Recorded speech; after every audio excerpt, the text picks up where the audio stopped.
If it bleeds, we can kill it.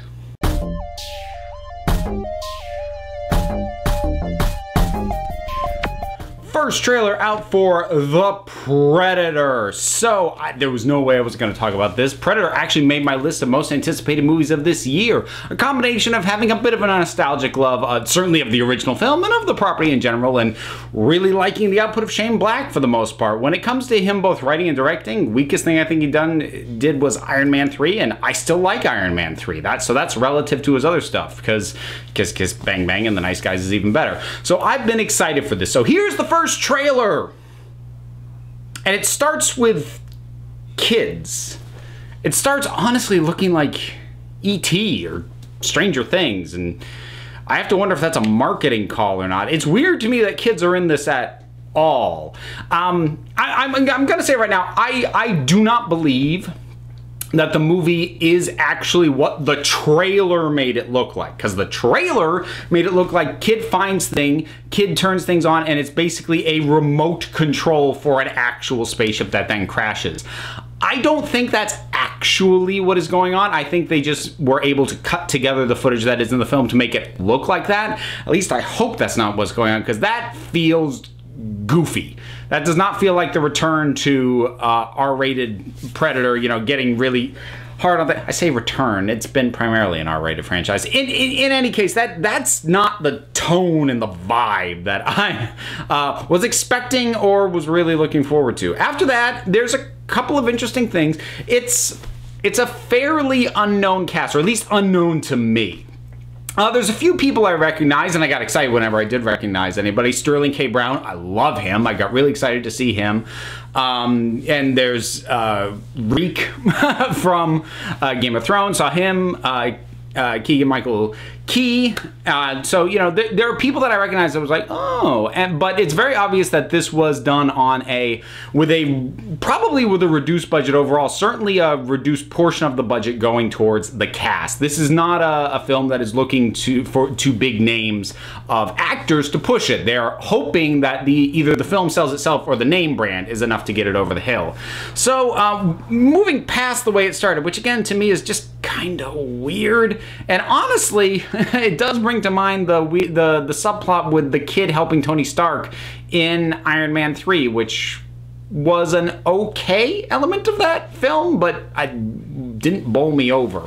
So again, it's reminding me of what I currently feel is his weakest film that he's both written and directed, but anyways, so moving on from that, there is sort of a nice feel to some of the dialogue, both in terms of the actual lines being delivered and the nature of the banter. Like, there's just a couple of lines between Sterling K. Brown and whatever guy's next to him, just like, he saw something. Yep. Like, that is what I'm looking for. That dynamic, that banter, those guys just like, yeah, we know what's going on. Because that's what I love in Shane Black's writing.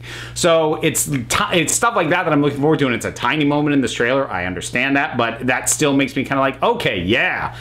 We don't see a ton of the Predator itself. Not shocking, because it is a first teaser. We get an interesting wrinkle in terms of the woman saying that she thinks they're hybridizing. Now, initially, I was like, are you saying they're trying to crossbreed with humans? What? Then she clarifies that they're upgrading their tech everywhere they go. Now that is, at least so far as I know, as far as the movies go, because I never really got in heavily into the Predator comic books or whatever, so maybe something like this has been done before, but at least in the films, that is a new addition, that they're not just here to hunt, that they're also seeing what we have technologically that they can take and adapt and add to their own tech to make themselves even deadlier. That is an interesting new addition, because and I think the franchise kind of needed that, because at this point it's like, well, they're just hunting, and you know, the biggest shakeup they were able to do was in Predators, where their prey was brought to them instead of them coming to us. If all they do is hunt, there honestly isn't a lot more places you can go with that. So giving them an additional motivation, an additional reason to be here and doing things, and it's an addition that doesn't contradict what we already know about the Predators. It feels like a natural addition. It doesn't feel like retconning or rewriting. So that, I think, is a good indication of how Shane Black is looking to actually get more out of this than just his take on Predator annihilates a whole bunch of people. So that little bit was promising, but honestly, it really just kind of is those few little bits. I said I like some of the banter and some of the dialogue and some of the dynamics, but the guy we keep coming back to, the guy who's in the lie detector thing, you know, talking to whoever, I'm assuming it's his superior officer, something like that. I'm like, I'm not loving him. I mean, he's fine, but he's reading to me like supporting grunt character, not lead, and I'm pretty sure he is going to end up being the lead. I'm pretty sure I saw a quick snippet of him like holding the kid that we saw at the beginning, so it's probably his kid. So I'm a little bit nervous about whether or not he's going to be able to carry this film. And at this point, I can't judge the action because what we get is really quick snippets. And it looks appropriately hard-hitting, but for me, what makes or breaks an action scene is how it flows, how it is edited together and all that. And I can't gauge that from this teaser yet. So I am now slightly nervous because I'm seeing a couple of things that make me go, I don't know about that. But then at the same time, I'm seeing some things that are what I want out of this film, out of this franchise, out of this particular filmmaker's take on this franchise. So I'm not without hope. I'm not now like going, but I did have to watch the thing twice to really, you know, find the stuff that made me more hopeful. Initial watch, it just kind of stopped and was like, what did I just see?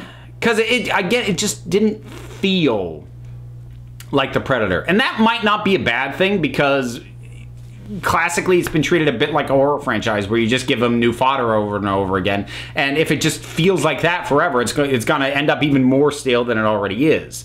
So that's not necessarily a bad thing that it didn't feel like the Predator, but that did throw me off. And I'm really going to have my eye out for when a full trailer comes out so that I can really feel like I can zero in on this. And normally when I say I want a full trailer, that's because I need story details. I don't need story details on this, but I need to get a better feel for the characters and the action and the flow of the whole thing, because that's ultimately what's going to make it break it, for me at least. So those are my thoughts on the first teaser trailer for The Predator. Have you seen this trailer? What did you think about it? Whatever your thoughts are, drop something down in the comments and we'll talk about it. There's all the stuff to do. Support me on Patreon, like, subscribe, possibly hit that notification bell. I'm hearing from some people that I'm not showing up in their feeds as much as I used to. So I've been trying not to plug the bell, but maybe hit the bell. I've also got a podcast and t-shirts for sale, etc., etc. Links for all that stuff is down in the description. So until next time, this council is adjourned.